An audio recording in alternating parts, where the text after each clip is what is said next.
Kako saznajemo, nije isključeno da Crvena zvezda zamenu za Aleksandra Dragovića pronađe i to u kapitenu Spartaka iz Moskve, reprezentativcu Rusije i također levonogom defanzivcu, što je u modernom fudbalu jako važno. Reč je o 30-godišnjem Georgiju Džikiji, kapitenu Spartaka je istekao ugovor i slobodan je igrač.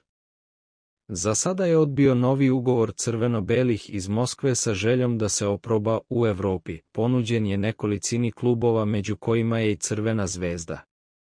Za Spartak je odigrao 215 utakmica, postigao je 5 golova i 11 puta je asistirao. Na upravi Crvene zvezde je da izabere. Menadžeri se sada već sami javljaju jer šampion Srbije ima zagarantovanu jesen i zimu u Evropi. Rekonstrukcija posljednje linije je odlaskom Aleksandra Dragovića neophodna. Vladan Milojević od štopera sada računa na Uroša Spajića, otkupljenog Nasera Đigu i rekovalescenta Miloša Degeneka.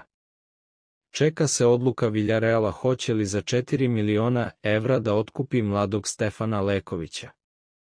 Deluje da talentovani defanzivac neće nazad iz Španije, ali da sačekamo.